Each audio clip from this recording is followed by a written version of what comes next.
हिन्द प्रशान्त क्षेत्रमा शक्ति राष्ट्रहरूको निकै प्रतिस्पर्धा भइरहेछ। ताइवानमा अमेरिकी संसदका सभामुखको भ्रमणपछि त्यहाँ तनाव उत्पन्न भएको छ। नेपालले आजसम्म आफ्नो असंलग्न परराष्ट्र नीति अनुरूप र संयुक्त राष्ट्रसङ्घमा त्यहाँको महासभामा पारित प्रतिवेदन अनुसार एकचिन नीति अपनाउँदै आएको छ।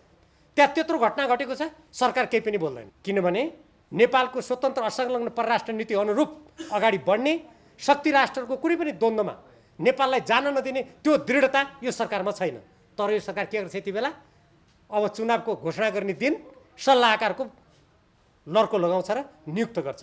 यसले के देखाउँछ भने सरकार, जनता देशप्रति संवेदनशील छैन र यसले जसरी पनि यो गठबन्धनका नेताहरू स्वयं प्रधानमन्त्री आउने निर्वाचनमा जसरी पनि निर्वाचन जित्ने, फेरि पदमा जाने, फेरि जसरी व्यापक रूपमा हाम्रो देशका साधन स्रोतहरूको राष्ट्रहित विपरीत दोहन गरिएको छ, विदेशीको अगाडि घुँडा टेकेर कतिपय अवस्थामा लम्पसार परेर हाम्रो स्वाभिमानलाई झुकाइएको छ, त्यही बाटोमा हिँड्ने अहिलेका यी गतिविधिले त्यो नै देखाउँछ। यही प्रसङ्गमा एउटा साह्रै महत्त्वपूर्ण कुरा हामी नेपाली जनतालाई म तपाईँ पत्रकार साथीहरू मार्फत जानकारी गराउन चाहन्छु। यो संविधान निर्माण गर्दा संविधानको धारा 10 देखि 15 सम्म नागरिकताको सम्बन्धी व्यवस्था गरियो। त्यो व्यवस्था गर्दा संविधानको धारा 11 को यो उपधारा 6 मा विदेशी महिलाले नेपाली पुरुषसँग बिहा गरेको अवस्थामा सङ्घीय कानुन बमोजिम गर्ने भन्ने जुन हामीले प्रावधान राखेका थियौँ, त्यति बेला अहिलेका यी शीर्ष स्थानमा रहनुभएका सबै राजनीतिक दलका नेताहरूले 5 वर्षदेखि 7 वर्षसम्म ती महिलाहरूले नेपालमा नागरिकता लिनुभन्दा अगाडि निरन्तर बसोबास गरेको हुनुपर्ने कुरा हामी पछि कानुन ल्याउँदा राख्छौँ भनेर उहाँहरूले त्यति बेला भन्नुभएको थियो। अहिले उहाँहरू त्यसमा बोल्नुहुन्न। राज्य व्यवस्था समितिले यो प्रतिवेदन त्यो बेला नेपाल कम्युनिस्ट पार्टी अन्तर्गत रहनुभएका अहिले नेकपा एमाले र नेकपा माओवादी केन्द्रमा रहनुभएका सांसदहरूले एक मतले यो पारित गरेर पठाएको प्रतिवेदन हो। यो प्रतिवेदनमा नेपाली पुरुषसँग बिहा गरेर आउने विदेशी महिलाले 7 वर्ष निरन्तर नेपालमा बस्नुपर्छ भन्ने प्रावधान राखिएको छ। यहाँहरू सबैलाई थाहा छ, भारतमा नागरिकताको लागि निवेदन दिन त्यसरी बिहा गरेर जाने महिलाले 7 वर्ष कुर्नुपर्छ, मालदिभ्समा 12 वर्ष कुर्नुपर्छ, भुटानमा सन्तान जन्माएपछि मात्रै त्यो अधिकार प्राप्त हुन्छ, बङ्गलादेशले पनि समय तोकेको छ, अमेरिकामा हरियो कार्ड अङ्ग्रेजीमा ग्रिन कार्ड लिएको कति वर्षपछि निवेदन दिनु पाइन्छ, त्यो पनि त्यहाँको राज्यको इच्छामा निर्भर हुन्छ। नागरिकता लिने बेलामा उसले शपथ ग्रहण लिनुपर्छ, उसले कक्षा लिनुपर्छ, त्यहाँ उसलाई त्यहाँ त्यो देशको बारेमा पढाइन्छ। अस्ट्रेलियामा जानुहोस्, त्यहाँ स्थायी आवासीय पत्रको व्यवस्था छ। तर हाम्रो देशमा जब हामी नेपालमा जन्मेका, नेपालका आमा बाबु नागरिकबाट जन्मेका व्यक्तिहरूले पनि नागरिकता लिन कति वर्ष कुर्नुपर्छ? 16 वर्ष कुर्नुपर्छ।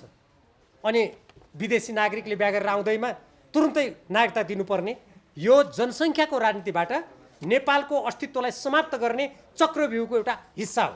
अब यो सम्बन्धमा कतिपय मानिसहरूले होइन यो खास गरी भारतलाई ध्यानमा राखेर गरिएको हो, भारतबाट आउनेलाई कुनै नागरिकता नदिने, कुनै अधिकारै नदिने, उनीहरूलाई चाहिँ शिक्षा कुनै क्षेत्रमा अगाडि जानै नदिने गरेको हो, यो अन्धराष्ट्रवाद हो भनेर चिच्याएको म सुन्छु। यो कुनै भारतबाट आउनेको हकमा मात्र होइन। अहिले हाम्रो नेपालीहरू यत्रो लाखौँको सङ्ख्यामा विभिन्न देशमा रोजगारीको लागि जानुभएको छ। ती देशबाट कुनै पनि महिला बिहा गरेर आउँदैनन् र हाम्रो देशमा। यो कुनै भारतको कुरा मात्र होइन नि, कुनै पनि विदेशी महिलाको हकमा हो। यसमा म पत्रकार साथीहरू मार्फत एउटा साह्रै महत्त्वपूर्ण कुरा जुन कुप्रचार गरिएको छ तत्सम्बन्धमा एउटा तथ्य कुरा नेपाली जनताको सामु राख्न चाहन्छु। र विशेष गरी जहाँ हाम्रो सीमावर्ती क्षेत्रमा सीमा पारीबाट विदेशी महिलाहरूसँग बिहा गर्ने प्रचलन छ, त्यहाँका जनसमुदायमा जुन भ्रम सिर्जना गरिएको छ, यो कालो र गोरो रङ्गको कुरा हो भनेर नेपाली जनतालाई विभाजित गर्ने, नेपाललाई विभाजन गर्ने षड्यन्त्रपूर्ण भाषण गरिएको छ, त्यो कुरा कति झुट रहेछ भन्ने कुरा यो राज्य व्यवस्था समितिको प्रतिवेदनको म केही अंश पढेर सुनाउन चाहन्छु। यो मूल ऐनको दफा 5 मा संशोधन गरेर यो अगाडि ल्याएको हो। यसमा के भनेको छ भने आवासीय यो नागरिकता प्रमाणपत्रको सट्टामा थाई आवासीय अनुमति पत्र प्रयोग गरिनेछ र त्यो थाई आवासीय अनुमति पत्र विदेशी महिला जो नेपालको पुरुषसँग बिहा गरेर आउँछन् उनीहरूलाई दिइनेछ। त्यसरी प्राप्त गर्नेले यी अधिकार पाउँछन्: चलअचल सम्पत्ति आर्जन गर्न, भोग गर्न, बेचबिखन गर्न, व्यावसायिक लाभ प्राप्त गर्न र सम्पत्तिको अन्य कारोबार गर्न, पेसा गर्न, उद्योग, व्यापार तथा व्यवसायको स्थापना र सञ्चालन गर्न, जन्म, मृत्यु, विवाह, सम्बन्ध विच्छेद, बसाइसराई जस्ता व्यक्तिगत घटना दर्ता गर्न, सेवाग्राहीको हैसियतले कानुन बमोजिमका निकायबाट प्राप्त गर्ने सुविधा, छुट जस्ता सेवा उपयोग गर्न, कुनै पनि शैक्षिक संस्थामा अध्ययन गर्न, प्रमाण प्राप्त गर्न र अन्य आर्थिक, सामाजिक तथा सांस्कृतिक अधिकार प्राप्त गर्न, राष्ट्रिय परिचय पत्र प्राप्त गर्न। म यहीँबाट सोध्न चाहन्छु, पत्रकार साथीहरूले पनि यसलाई ठुल्ठुलो अक्षरमा बाहिर ल्याइदिनु होला भन्ने मेरो विशेष आग्रह छ। अनि यो अधिकार दिएको हो कि होइन? अरू देशमा यति अधिकार पनि हुँदैन, त्यो थाहै आवासीय पत्रमा काम गर्ने अधिकार मात्रै हुन्छ कतिपय देशमा। अनि हामीले कसरी नेपालको कानुनमा नागरिक विहीन बनाएर राख्न खोज्यौँ? कतिपय मान्छेले भन्छन् भारतमा त त्यो रासन कार्ड दिइन्छ नि, त्यो रासन कार्ड भने नागरिकता सर हो। यो जनतालाई सरासर भ्रमित गर्ने कुचेष्टा मात्रै हो। म अछाम जिल्लाबाट जुन प्रतिनिधित्व गर्छु, त्यो क्षेत्रका धेरै जस्तो मानिसहरू मुम्बई भारत जाने प्रचलन छ। त्यहाँ 30औं वर्ष 40औं वर्ष बसेर रासन कार्ड अर्थात् खाद्यान्न किन्नुको लागि, त्यो सस्तो खाद्यान्नको लागि एउटा परिचय पत्र हो, त्यो पाएका मानिसहरूले कहिल्यै नागरिकता पाएका छैनन्। भारत सरकारले आसाममा भएका 40 लाख व्यक्तिहरूलाई नागरिकता दिनुपर्छ भनेर त्यहाँ आन्दोलन हुँदा हामी दिन्नु भन्ने सोचे। किनभने नागरिकता भने त देशको स्वाधीनतासँग गाँसेको छ नि, देशको भविष्य एउटा अस्तित्वसँग गाँसेको विषय हो। यो कुनै यत्तिकै विदेशी आए बाँडिदिउँ भन्ने हो र? कोही मान्छे भन्छन् होइन हाम्रो देश त गरिब छ, किन आउँछन् को? यहाँ नागरिकता खुला गरिदियो भइगयो नि, विकसित देशका मान्छे यहाँ किन आउँछन्? यदि त्यो तर्क हो भने त अनि टाउको किन दुखाएको त? हाम्रो देशको नागरिकता कडा गर्छौँ, हाम्रो त आर्थिक स्थिति कमजोर छ, कोही नआउने रहेछन् नि त।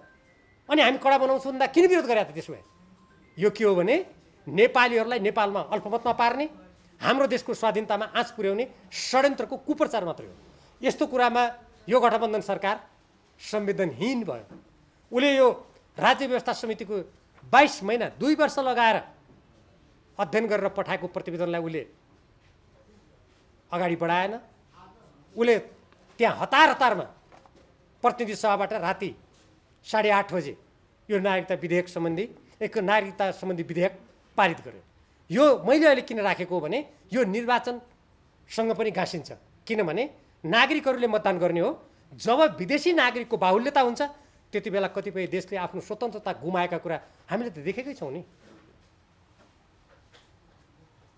एकातर्फ नेपाललाई सैनिक अखाडा बनाउनुको लागि षड्यन्त्र गर्ने, अर्कोतर्फ नागरिकतालाई खुकुलो बनाएर विदेशीहरूलाई भित्र्याउने यदि कुनै काम गर्छ भने त्यो सरकार जनता देशप्रति उत्तरदायी हो, त्यसले यो देशको कल्याण गर्छ भनेर कसैले पनि भन्न सक्दैन। त्यसकारण अब आउने निर्वाचनमा नेपाली जनताले यी सम्पूर्ण कुरालाई ध्यानमा राखेर हामीले जुन यत्रो ठुलो त्याग बलिदानबाट यो लोकतन्त्र ल्यायौँ, गणतन्त्र ल्यायौँ, यो लोकतन्त्र गणतन्त्र भनेको हामीले हाम्रो देशको स्वाधीनता गुमाउनुको लागि ल्याएको होइन।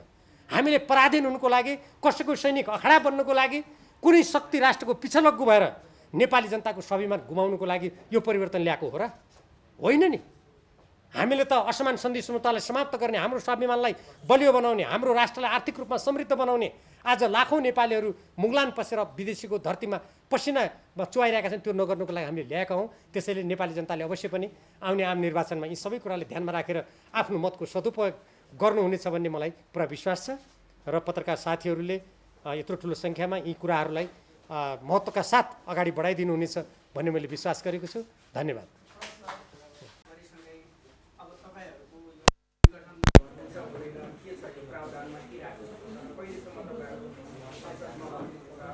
त्यसपछि अब सँगसँगै अहिले नागरिकताको जसरी राष्ट्रपति समक्ष गएको अब त्यसलाई कुन तरिकाबाट यिनीहरूले सम्बोधन गर्ला के छ, त्यसको विषयमा के छ? संसदको खास गरी प्रतिनिधि सभाका सदस्यहरू र प्रदेश सभाका सदस्यहरूको समयावधि यो संविधानले 5 वर्ष भनेर निर्धारण गरेको छ। अब यसलाई कसरी व्याख्या गर्ने भन्ने सम्बन्धमा निर्वाचन आयोगको तर्फबाट मनोनयन गर्ने दिनसम्म ती व्यक्तिहरूको सदस्यता कायम रहन्छ, मनोनयन गरेपछि समाप्त हुन्छ भनेर उसले व्याख्या गरिसकेका छ। अब जहाँसम्म नागरिकताको कुरा राष्ट्रपति कहाँ प्रमाणीकरणको लागि गएको छ, के होला भन्ने कुरा अब त्यो त राष्ट्रपतिको कुरा हो, मैले भन्न मिल्दैन। हाम्रो देशको राष्ट्रपति भनेको संवैधानिक राष्ट्रपति हो। राष्ट्रपतिलाई विधेयकको सम्बन्धमा के अधिकार दिइएको छ भने कानुनबाट, संविधानबाट उहाँले कुनै विषयमा यस्तो विधेयक आयो भने त्यसमा संसदलाई पुनर्विचार गर्नुको लागि भन्न सक्ने अधिकार छ र त्यो फिर्ता पठाएर फेरि पुनर्विचार गर्नुको लागि एकचोटि पठाउन सक्ने अधिकार दिएको छ। यदि राष्ट्रपतिले त्यो गर्नुभयो भने संसदले त्यसमा पुनर्विचार गर्छ वा पहिले जे छ त्यही गर्छ, उसको कुरा भयो। फेरि संसदबाट फेरि त्यसलाई पठाइयो भने त्यति बेला राष्ट्रपतिले त्यसलाई मान्नैपर्छ। हाम्रो कानुनी व्यवस्था त्यो छ। अब राष्ट्रपतिले के गर्नुहुन्छ भन्ने कुरा उहाँको कुरा हो। जस्तो यो संसदमा जति बेला नागरिकता विधेयकको विषयमा छलफल चलिरहेको थियो, नेकपा एमाले केही रूपमा त्यसलाई प्रतिवाद पनि गर्यो। तर तपाईँले भन्नुभयो रातारात पास गरियो त्यो नागरिकता विधेयक भन्नुभयो। त्यो रातारात पास गर्दै गर्दा नेकपा एमाले पनि त त्यो सदनमै थियो, अनि कसरी रातारात पारित गर्यो? तपाईँहरूले त प्रतिपक्षको परिभाषालाई नै चेन्ज गरिदिनु भयो नि अहिले। हामीले गरेनौँ। यहाँहरूलाई थाहा छ, म जानकारी गराउँ, यो नागरिकता विधेयक सम्बन्धमा जुन यो राजनीतिक प्रतिवेदन थियो, यो प्रतिवेदनलाई स्वीकार गरियोस् भनेर हामीले माग गरेका थियौँ। एक। दोस्रो, जब जबरजस्ती सरकारले बहुमतको आडमा त्यहाँ यो नागरिकता सम्बन्धी विधेयक ल्यायो गठबन्धन सरकारले, त्यसपछि हामीले यसमा संशोधन हाल्यौँ। नेकपा एमालेका मात्रै 30 जना सांसदहरूले हामीले यसमा संशोधन राखेका थियौँ। 45 जना सांसदहरूले 94 संशोधन राखेका थियौँ। यत्रो ठुलो संशोधन राखेको विधेयकलाई समितिमा लगेर छलफल गराउनु सरकारको कर्तव्य हुन्थ्यो। तर उसले के गर्यो? समितिमा नलगेर त्यो संसदमा लगातार 8:30 बजेसम्म उसले बहुमतको आडमा त्यसलाई अगाडि बढायो। त्यसैले मैले राति पारेर यो जबरजस्ती अगाडि बढायो, मैले त्यसैले भने हो। यो मैले काल्पनिक रूपमा भनेको होइन कि सरकारले गरेकै त्यही हो। तर त्यसमा अब हामीले के गर्यौँ भन्ने कुरा जुन छ, हामीले त विरोध गर्यौँ। अब लोकतन्त्रमा त हामीले आफ्नो कुरा राख्ने हो, कानुन बमोजिम संशोधन राख्ने हो। हामीले त्यो गरेका थियौँ, तर सरकारले त्यो कुरा सुनेन। त्यसै कारणले मैले यो जबरजस्ती राति अगाडि बढायो भनेको हो। अब आगामी चुनावबारे नेकपा एमालेको चाहिँ पोजिसन के हो? तपाईँहरू यही एजेन्डाले लिएर अगाडि जानुहुन्छ? मैले अघि नै पनि अलिकति भने, हाम्रो जुन विधान महाधिवेशन भएको थियो नेकपा एमालेको, त्यहाँ हामीले राष्ट्रियतासँग सम्बन्धित, जनजीविकासँग सम्बन्धित, आर्थिक विषयहरू, हाम्रो प्राकृतिक साधन स्रोतसँग सम्बन्धित विषयलाई अगाडि सारेका छौँ। असमान सन्धि सम्झौताहरूलाई विरोध गर्नुपर्छ। हाम्रा साधन स्रोतहरू नेपालको राष्ट्रको हितमा हामीले त्यसलाई अधिकतम सदुपयोग गर्नुपर्छ। अहिले जसरी यो अमेरिकी राज्य साझेदारी कार्यक्रम एसपिपी जस्ता कुराहरू अगाडि सारेर नेपाललाई कुनै शक्ति राष्ट्रको पछि लगाउने र नेपाललाई एउटा द्वन्द्वमा धकेलिदिने, चीन र भारत जस्ता विशाल देशहरूको माझमा रहेको नेपाललाई यसको संवेदनशील भू राजनीतिलाई नबुझेर वा त्यसप्रति आँखा चिम्लेर राष्ट्रलाई सङ्कटग्रस्त बनाउने जस्ता कुराको विरोध नेकपा एमाले गर्नुपर्छ, गर्छ।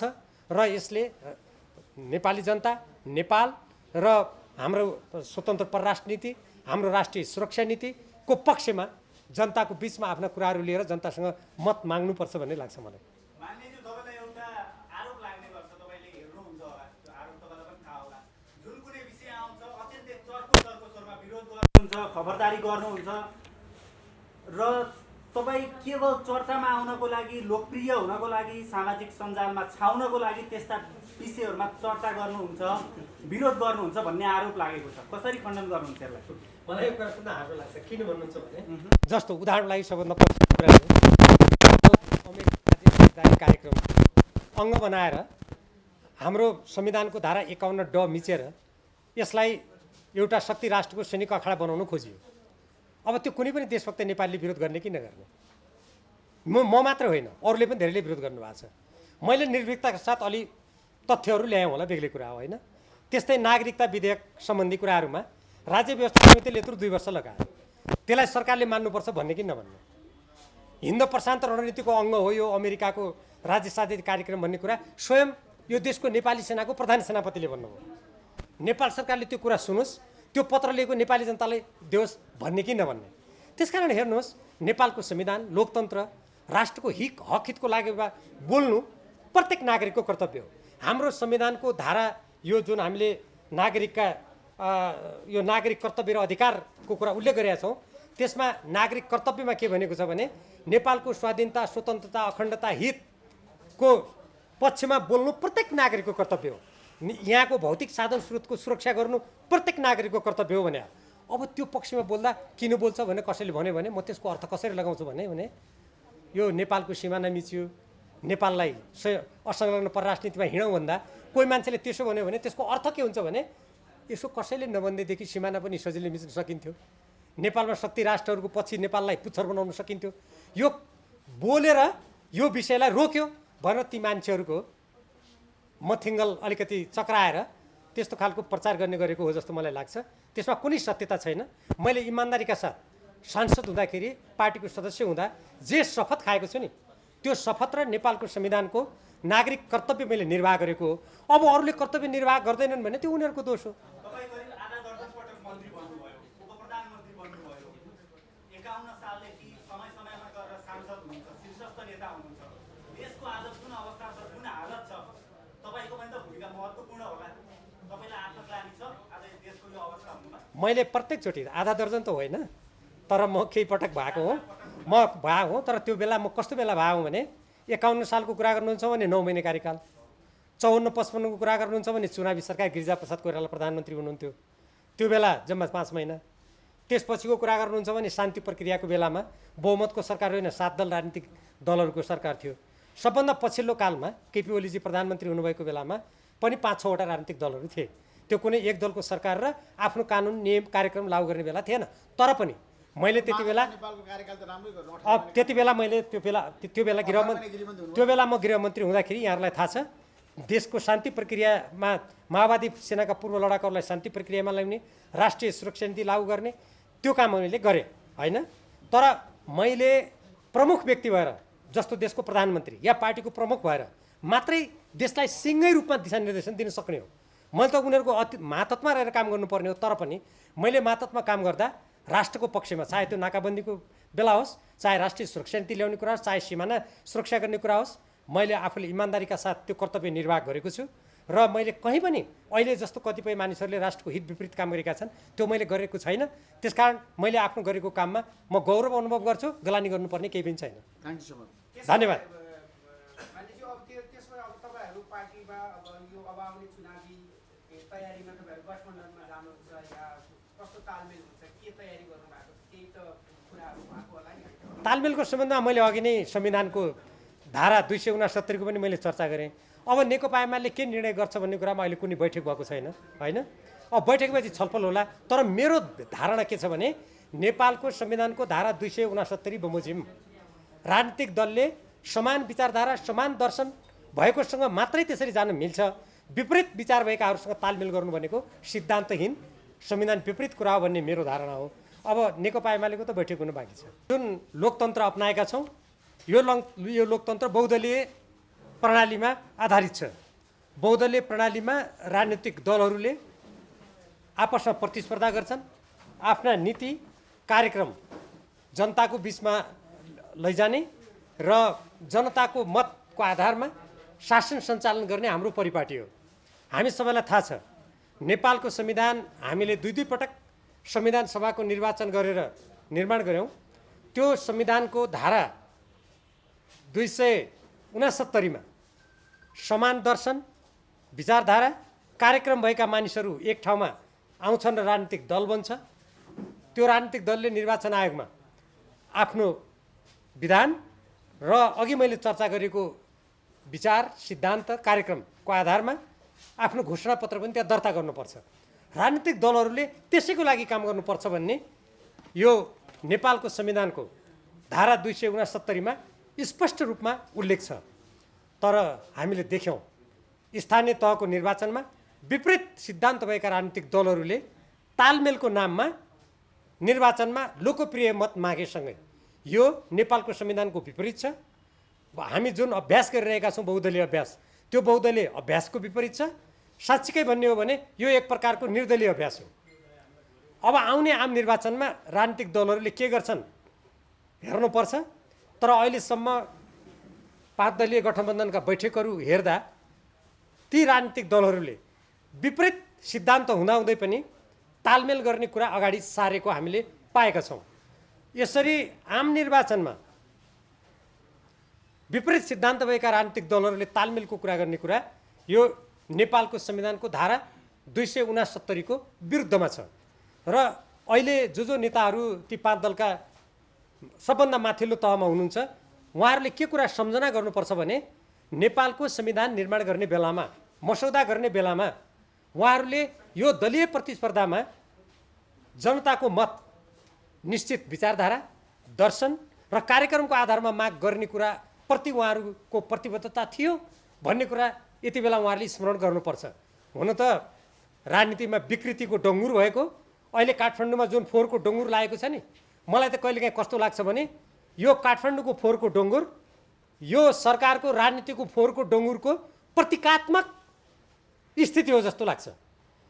मलाई 2048 साल पछिको अवस्थाको सम्झना हुन्छ। 2048 सालमा नेपाली काङ्ग्रेसले बहुमत ल्याएको थियो। 51 सालमा भएको मध्यावधि निर्वाचनको बेलामा आइपुग्दा काठमाडौँ फोहोरको डङ्गुरमा परिणत भएको थियो। अहिले पनि नेपाली काङ्ग्रेसकै नेतृत्वमा छ, निर्वाचन अहिले पनि आउँदैछ, काठमाडौँ फोहोरको डङ्गुरमा परिणत भएको छ। त्यसैले मैले यो कुरा राजनीतिसँग किन जोडेको भने सरकारको काम भनेको जनताका यस्ता कुरातर्फ ध्यान दिएर यत्रो राजधानी सहर संसारभरिका मानिसहरू आउने, सारा राजदूतावास यहाँ छन्, तर सरकारलाई कुनै लाज घिन छैन। नगरपालिकाले गर्छ भने छोडिदिएको छ, सरकारले कुनै त्यसमा आफ्नो दायित्वको बोधै गर्दैन। हो, यस्तो स्थितिमा नेपालको संविधानमा जुन राजनीतिक दलले प्रतिस्पर्धा स्वच्छ किसिमले गरेर अगाडि जाने भन्ने नेताहरूले प्रतिबद्धता गरेका थिए, अब यस्ता नेतालाई यस्तो गर्नेहरूलाई त सम्झाउनु पनि कहिलेकाहीँ निरर्थकै होला जस्तो पनि लाग्छ। तर पनि यति बेला यो आम निर्वाचनमा जाँदै गर्दा राजनीतिक दलले ती राजनीतिक दलका मानिसहरू जो समान विचारधारा राख्छन्, जसको समान दर्शन छ, उनीहरूले मात्रै समान कार्यक्रम लिएर जाने हो। नभए हामी कल्पना गरौँ, एउटाले भन्छ संहिता चाहिँदैन, संहिता मुर्दाबाद, अर्कोले भन्छ त्यो संहिता नभए त हुँदै हुँदैन। अनि घोषणापत्रमा के लेख्नुहुन्छ ती गठबन्धनका नेताहरू? एउटा राजनीतिक दलले भन्छ लोकतान्त्रिक समाज जिन्दाबाद, अर्कोले भन्छ माओवाद जिन्दाबाद। त्यो नारा के हुन्छ? कि नेपाङ्ग्रेस जिन्दाबाद भन्ने नारा लाग्छ? के नारा लाग्छ? यसले सिद्धान्तहीन, आदर्शहीन र गन्तव्यहीन राजनीतितर्फ देशलाई धकेल्छ। त्यसकारण यो आउने आगामी निर्वाचनमा यस्तो खालको सिद्धान्तहीन, गन्तव्यहीन, आदर्शहीन, मूल्यहीन, मान्यताहीन राजनीतिको बाटो होइन। आफ्नो सिद्धान्त र नीतिमा राजनीतिक दल अगाडि बढ्नुपर्छ। उनीहरूले त्यो घोषणापत्रको आधारमा जनतासँग मत माग्नुपर्छ। जनताले जसलाई बहुमत दिन्छ त्यसले सरकार चलाउने हो। यदि कसैले बहुमत ल्याएन भने समान राजनीतिक दृष्टिकोण, विचार, कार्यक्रम या कतिपय विषयहरूमा समान धारणा भएका राजनीतिक दलहरूले मिलेर संयुक्त सरकार गठन गर्ने हो। बहुदलीय व्यवस्थाको अभ्यास त त्यो हो नि, मान्यता त्यो हो नि। जहाँसम्म नेकपा एमालेको कुरा छ, नेकपा एमालेको जनताको बहुदलीय जनवादले पनि समान विचार, समान दर्शन, समान कार्यक्रम भएका राजनीतिक दलहरूलाई नै एक ठाउँमा ल्याउनुपर्छ भन्ने मान्यता राख्छ। त्यसैले नेकपा एमाले आफ्नो 10औं राष्ट्रिय महाधिवेशनभन्दा पूर्व सम्पन्न जुन विधान महाधिवेशन छ त्यसबाट पारित राजनीतिक दस्तावेजहरूमा यही कुरा उल्लेख गरेको छ। तदनुकूल नै अगाडि जानुपर्छ भन्ने मेरो धारणा छ। किनभने यो धारणा नेपालको संविधान, राजनीतिक दलका घोषित नीतिहरू, कार्यक्रम अनुकूल छ, त्यसमा आधारित छ।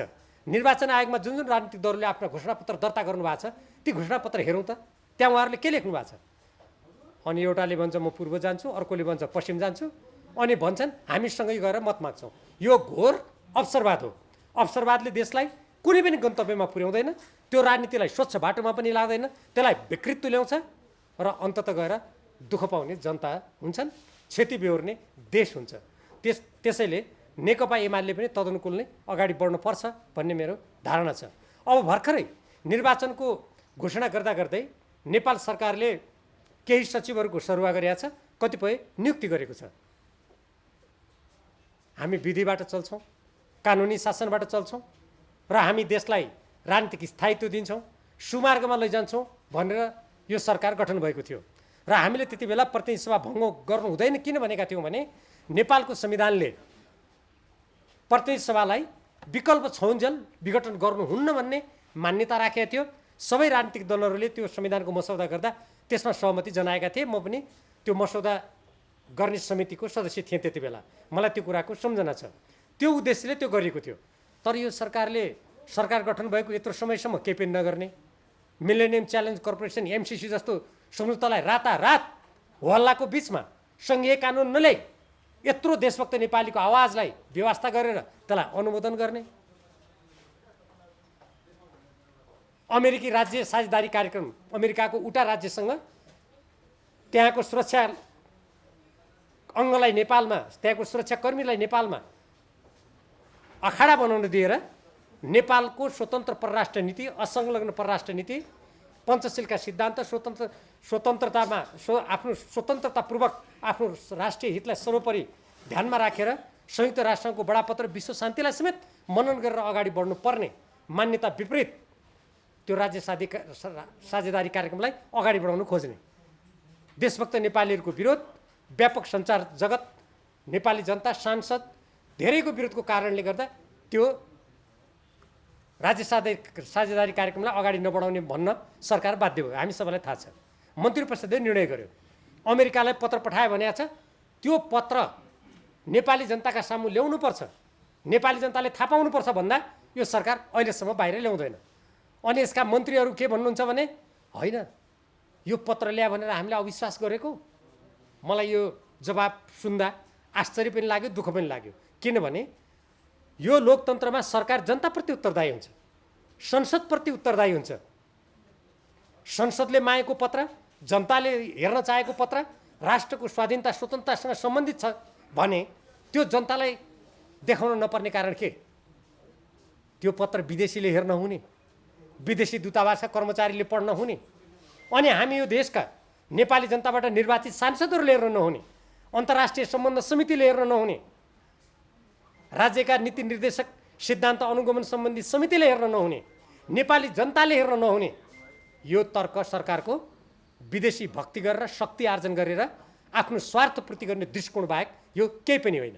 एकातर्फ यस्तो गर्ने, अर्कोतर्फ म अघि प्रसङ्ग ल्याउँदै थिएँ, निर्वाचनको मुखमा आएर अर्थ सचिव सरुवा गर्ने, अर्थ मन्त्रालयमा यत्रो ठुलो विवाद भयो, तत्सम्बन्धमा नेपाली जनतालाई चित्त बुझाउने गरी सम्पूर्ण अनुसन्धान गरेर त्यो कुरा ल्याउनुको सट्टा त्यहाँको अर्थ सचिवलाई नै सरुवा गर्दैन। अब अहिले आएर सल्लाहकारको ताती नियुक्त गर्ने। मलाई त्यो कस्तो लाग्छ भने जसरी यस बिचमा माथिल्लो कर्णालीको त्यो सम्झौतालाई मिचेर 2 वर्ष म्याद बढाइयो, जिएमआर कम्पनीसँग क्षतिपूर्ति लिनुपर्नेमा त्यो कम्पनीको अगाडि घुँडा टेकेर त्यसको 2 वर्ष आफै माथिल्लो कर्णाली जलविद्युत विकास आयोजनाको प्रावधान कुल्चेर सरकारले काम गर्यो। भारतले आफ्नो राष्ट्रिय हितमा जलविद्युत आयोजना सम्बन्धी, ऊर्जा सम्बन्धी दूरदृष्टि ल्याए, आँखा चिम्लेर प्रधानमन्त्री शेरबहादुर देउवाले भारतमा गएर त्यसलाई स्वीकार गरेर आउनुभयो। लिम्पियाधुरा लिपुले कालापानीमा हाम्रो सिमाना मिचिएको छ, तत्सम्बन्धमा चुक्क पनि बोल्नुहुन्न। यो गठबन्धनका नेता पुष्पकमल दाहालजी दिल्ली जानुहुन्छ, प्रधानमन्त्री पत्नीसँग वार्ता गर्यो भनेर आउँछ र त्यहाँको भारतीय जनता पार्टीको विदेश विभागको प्रमुखसँग प्रधानमन्त्री पत्नी मानौँ कि उहाँ त्यहाँको थाई राजदूत जस्तो उहाँले त्यहाँ वार्ता गर्यो भन्ने कुरा आउँछ। तर हाम्रो राष्ट्रिय हितसँग सम्बन्धित कुराहरूमा सरकार केही पनि बोल्दैन। अहिले हामीले देखिरहेछौँ